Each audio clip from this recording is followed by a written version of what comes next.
Hello friends, Poppy's টুপ গার্ডেনে আপনাদের সবাইকে স্বাগত। আশা করছি আপনারা সবাই খুব ভালো আছেন, আমিও ভালো আছি। আর নিচে থেকে আসার সময় নিয়ে এলাম কিছুটা গোবর সার মাটি, আর সিঁড়ির থেকেই নিয়ে এলাম কিছুটা বীজ। আজকে কিছুটা বীজ বপন করব।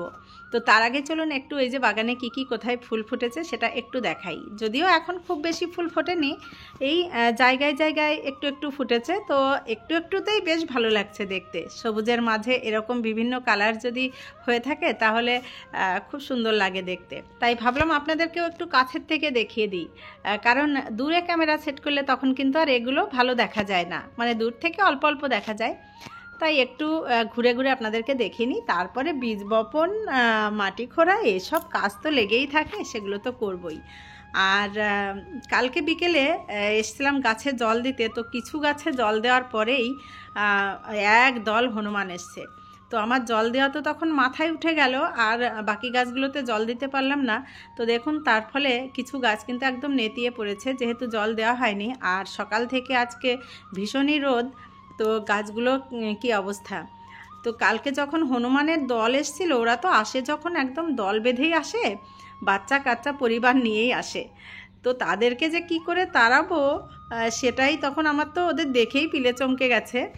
আর কি করে আর তাড়াবো, তো ছাদের থেকে যেতেও পারছি না, যে যদি ছাদে এসে একবার পরে অতগুলো দল, তো তাহলে তো তছনছ করে দেবে সব কিছু, কিছু খেয়ে নষ্ট করবে আর কিছু ফেলে ছেড়ে নষ্ট করবে। তো সেই জন্য ছাদেই ছিলাম, কিন্তু গাছে জল দিতে পারিনি। ভয় লাগছিল ভীষণ যে আমার ঘাড়ে না পড়ে এসে। তো যাই হোক, তখন ভাবলাম এদেরকে ওই হাই হুই করে তো যাবে না, তো একটা লাঠি নিলাম আর সিঁড়ির দরজার উপরে জোরে জোরে পেটালাম, যাতে আমার ছাদ পর্যন্ত না আসে, এদিক ওদিক দিয়েই চলে যায়। তো যাই হোক, ওই শব্দতেই হয়তো আর ওরা ছাদে আর আসতে পারেনি, এদিক ওদিক দিয়েই চলে গেছে। ভাগ্যিস আমি সেই সময় ছাদে ছিলাম, না হলে যে কি অবস্থা করতো কে জানে। তো যাই হোক, চলুন এবারে কি নিয়ে এলাম সেই কাজগুলো একটু করি। এই যে গোবর সার আর মাটি একটু নিয়ে এসেছি, ওটা আমি একটু তৈরি করে নেব। কারণ হচ্ছে বীজ বপন করব আজকে কিছু, যেসব বেডে আর কি বীজগুলো বপন করব সেখানে একটু একটু করে এই মাটিটা আমি দিয়ে নেব। আর বীজ বপন কিন্তু লেগেই আছে। দেখুন, শীতের মাঝামাঝিতে এসেও কিন্তু বীজ বপন বন্ধ হচ্ছে না। কারণ হচ্ছে বীজ বপন যদি বন্ধ করি তাহলে কিন্তু একের পর এক সবজি পাওয়া সম্ভব নয়। সেই জন্য বীজ বপন তো বন্ধ করা যাবে না।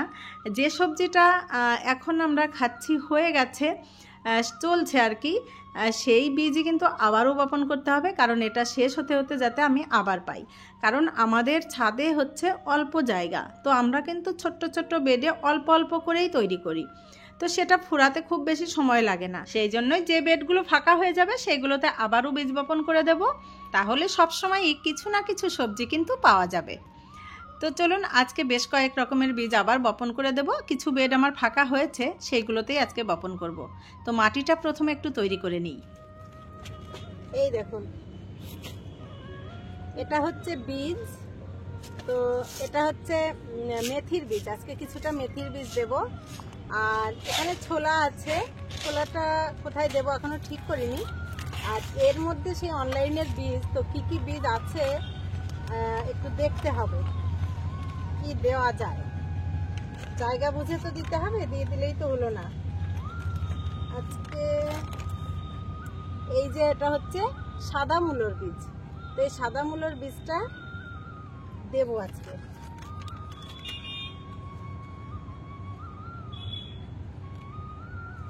আর দেখছি কি দেওয়া যায়। তার আগে চলুন, এই দেখুন আমি নিয়ে এসেছি অনেকটা গোবর সার নিচে থেকে, আর উপরে যে গোবর সার একটুখানি ছিল সেটাও দিয়ে নিলাম এর মধ্যে। আর হচ্ছে খানিকটা মাটি নিয়ে এসেছি নিচে থেকে। তো এই গোবর সার, মাটি আর এর মধ্যে খানিকটা কোকোপিট মিশিয়ে নেব। দু একটা জায়গায় সার একদম কমে গেছে, তো সেখান দিয়ে একটু এই মাটি দিয়ে নেব। তাই জন্য একটু মাটি এর মধ্যে তৈরি করে নিই অল্প করেই। এখানে সার বলতে কিন্তু তেমন কিছুই নেই, ওই গোবর সারটুকুই হচ্ছে সার, বাকিটা আমি দিয়ে দিচ্ছি একটু মাটির পরিমাণটা বাড়ানোর জন্য। চলুন দেখাচ্ছি কোথায় কোথায় কি বসাবো। এটা আগে একটুখানি মিশিয়ে নিই।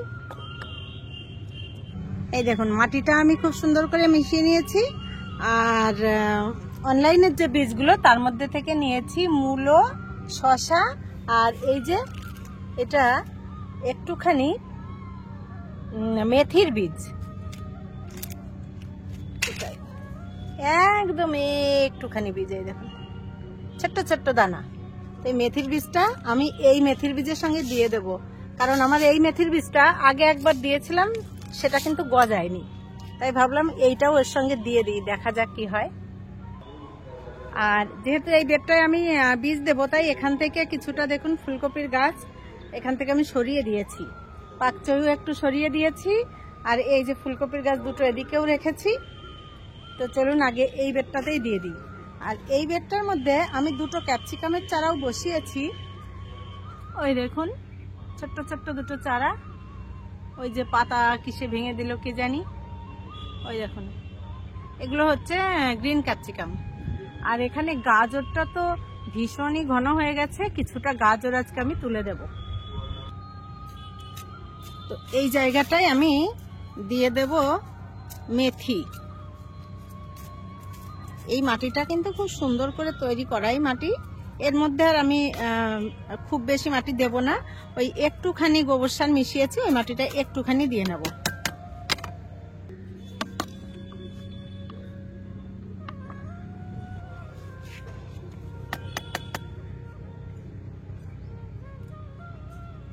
একটুখানি দিয়ে নিলাম, যেহেতু একটু গোবর সার মেশানো আছে। আর এখানে যে 3টে রসুন দিয়েছিলাম, দেখুন রসুন গাছগুলো কি সুন্দর হয়েছে। প্রথমে অনলাইনেরটাই বের করি, বাবা হাতেই লাগছে না যেন। এটা আমি একটা সাইডে দিই, তাহলে আমি বুঝতে পারবো যে কোনটা গজালো, একদমই হাতে লাগছে না। আর এইটা, এই দানাটা আগে আগে একবার দিয়েছিলাম, কেন যে উঠলো না জানি না, আবারও একটু দিয়ে দিলাম।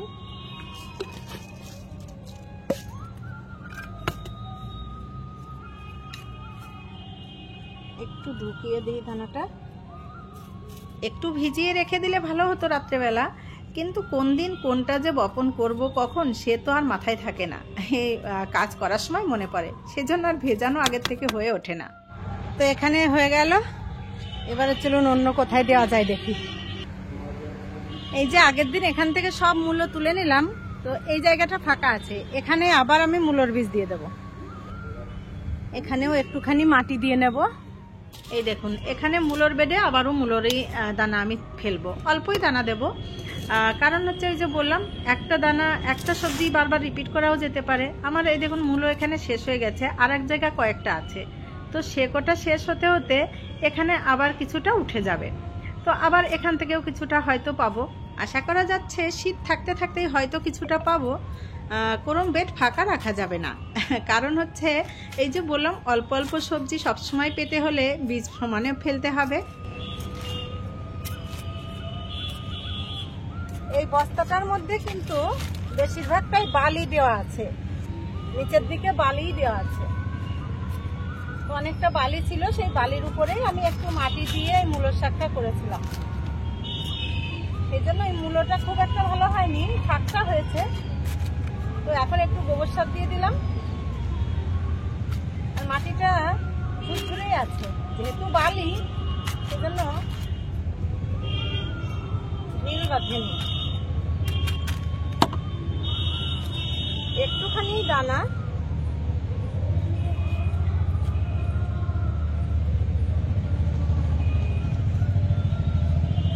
একেবারে কয়েকটা দানা, এই দেখুন এক এক জায়গায় এক একটা করে ফেলতে হবে। যে কটা দানা সে কটা যদি ওঠে তাহলে কিন্তু সেটাই ভালো হবে, কারণ অল্প অল্প হলে হৃষ্টপুষ্ট হবে গাছগুলো। এই যে ঝুড়িটা দেখতে পাচ্ছেন, একবার পালং শাক কিছুটা খাওয়া হয়ে গেল, আর চারপাশে পেঁয়াজ রয়েছে। তো এই ঝুড়িটা যখন আমি প্রথম তৈরি করেছিলাম, নিচের দিকে একদমই দিয়েছিলাম বস্তা পেতে, তার উপরে আমি কিছুটা নারকেলের ছোবড়া দিয়েছিলাম, আর ঘাস লতাপাতা যা ছিল নিচের বাগান পরিষ্কার করে সেগুলো এনে ঢেলে দিয়েছিলাম। তো ওপরে অল্পই মাটি দিয়ে আমি পালং শাক করেছিলাম। তো সেই পালং শাকটা তো খুব ভালো হয়নি, মোটামুটি হয়েছিল আর কি। তো সেটা তুলে দিয়ে এবারে আবার একটু এই ঝুরঝুরে মাটিটা দিয়ে দিলাম। আর নিচের দিকে আমি খুঁড়তে গিয়ে দেখলাম যে পুরোটাই কিন্তু খুব সুন্দর ঝুরঝুরে মাটি হয়ে গেছে। কোথায় সেই লতা পাতা ঘাস তার কোনো হদিশই পেলাম না। হয়তো একদম নিচের দিকে নারকেলের ছোবড়াগুলো রয়েছে, তাছাড়া কিন্তু মাটি হয়ে গেছে। তো এতদিন যদি আমি ফেলে রাখতাম যে মাটিটা হোক তারপরে আমি বসাবো, তাহলে এই একটা সবজি তো খাওয়া হতো না। তো একটা যাই হোক, যেমনই হোক হলো। এবারে আবার যদি কিছু ভালো হয়, দেখা যাক কি হয়। সেই জন্য আমি যা হোক, যা দিয়েই বেড বানাই না কেন, কিছু বীজ কিন্তু ফেলে রাখি, তাতে কিছু সবজি পাওয়াই যায়। তো এখানে মাঝখানে দেবো আমি কয়েকটা শসার দানা, দুটো আমি রেখে দিলাম, আর 3টে দানা ফেলবো এখানে। একদম মাঝখানে দিয়ে দিচ্ছি 3টে শসার দানা।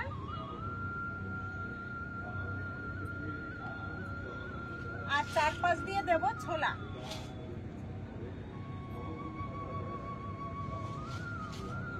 এবার একটু স্পিড বাড়িয়ে সময় সেভ করি। মাঝে মধ্যে মনে হয় যখন প্রচুর কাজ থাকে হাতে আর সময় থাকে কম, দৌড়িয়ে আর পারা যায় না সময়ের সঙ্গে, তখন মনে হয় ভিডিওর মতো যদি হাত পাগুলোকে একটু এরকম এডিট করে নিতে পারতাম, তাহলে না জানি কত ভালো হতো আর কত কাজ করতে পারতাম। তো এই যে পেঁয়াজের বেডে মিডিলে অনেকটা জায়গা ছিল, তো 4-5 দিয়ে দিলাম ছোলা, আর মাঝখানে দিলাম হচ্ছে 3টে শসার দানা, আর 4-5 দিয়ে পেঁয়াজে দেখুন কলি হচ্ছে। এই যে কয়েকটা হয়েছে, এই যে এখানে এই ছোট্ট ছোট্ট সবে বেরোচ্ছে, এই যে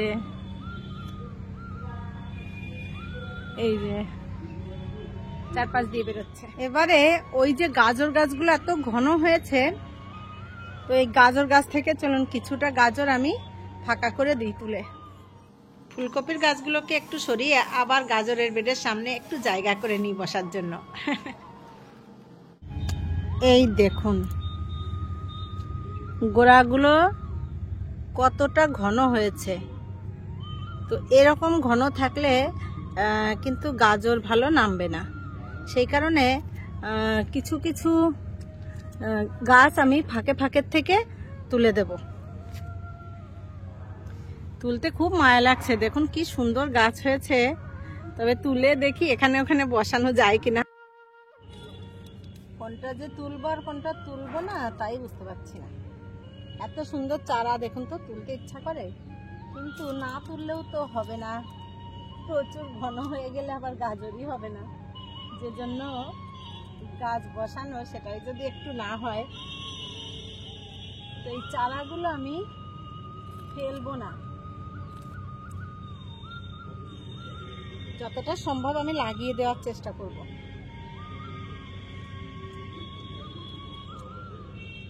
লাগানোর জায়গারই অভাব।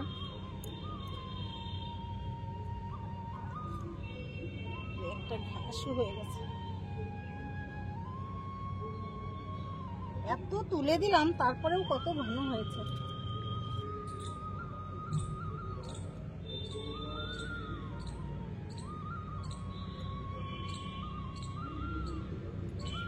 দেখুন একটা জিনিস, ছোট্ট ছোট্ট গাজর নামা শুরু হয়েছে, মানে গোড়াটা কিন্তু একটু একটু হলুদ হওয়া শুরু হয়েছে। এই দেখুন অনেকটা তুলে একদম ফাঁকা করে দিয়েছি। এই দেখুন কত চারা তুলেছি, আরো কিছু তুলতে পারলে ভালো হতো। তো এখন আপাতত এটুকুই থাক। আর এই চারাগুলো আমি এখন তো লাগানোর সময় নেই, কারণ হচ্ছে অনেক বেজে গেছে, 12টা বেজে গেছে, আর আমার রান্না হয়নি। তো এই চারাগুলোকে সব আমি মগের মধ্যে জল দিয়ে রেখে যাব, পরে বসিয়ে দেব। এই জল দিয়ে রেখে দিলাম।